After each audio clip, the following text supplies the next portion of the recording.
રહ્યા છો ગુજરાતની એક એવી ચેનલ કે જે તમારા શહેરના પળે પળના સમાચારો તમારા સુધી પહોંચાડે છે। સ્વાગત છે આપનું A1 અભિક્રાઇમ ન્યૂઝમાં।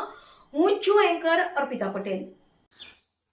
નમસ્કાર દર્શક મિત્રો, આપ નિહાળી રહ્યા છો A1 અભિક્રાઇમ ન્યૂઝ। હું રાજેશ મારકણા। અત્યારે આપણે આવ્યા છીએ દેવંગી આશ્રમ નકલંગ ધામ ગંગેડી। આ આશ્રમની અંદર અનેક નિરાધાર પ્રભુજીઓની સેવા થાય છે।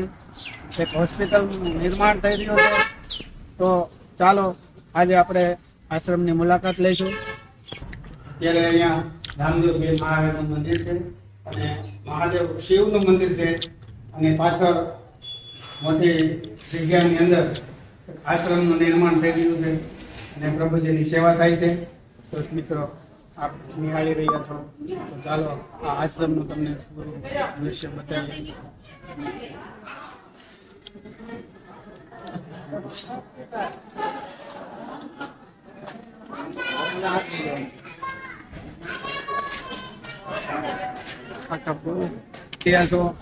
આ કદાચ 300 થી વધારે પ્રભુજીઓ અહીંયા છે અને કેટલા ખુશખુશાલ હાલતમાં છે।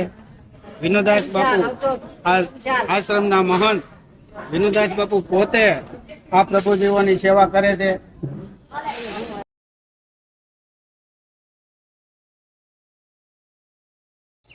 દર્શક મિત્રો, જે આ ગંગેડીની આશ્રમની અંદર મહાપ્રભુજીની તો સેવા થાય છે, પણ સાથોસાથ ગૌ માતાની પણ સેવા થાય છે।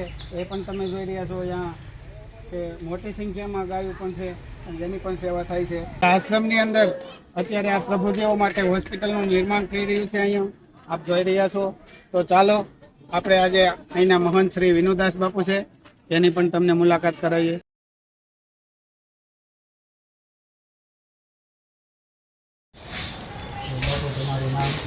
મારું નામ છે વિનોદાસ બાપુ, ગુરુ શ્રી કૃષ્ણરામ, પરમના સાધુ છું અને જુનાગઢ જિલ્લો મેંદરડા તાલુકો ગીર સમડીવાળા ગામ ગંગેડી આશ્રમ પરબની જગ્યા રામદેવ મંદિર આ પરબની છે ને અમારી જગ્યા આવે અને અહીંયા આ જગ્યાની અંદર અમારે એક સેવાનું ક્ષેત્ર હાલે છે જેને ગાંડા લોકો કહે છે। અહીંયા મેં પ્રભુજીને કીધું તો આજે અહીં સંસ્થા હાલે છે। આજે 293ની સંખ્યા હાલમાં છે, એમાં 177 લેડીઝ છે, પછી બાળકો પણ 500 બાળકોની સાથે 500 ગોઢિયા છે, પછી 100 ગાયું છે, ગૌશાળા થઈ ગઈ।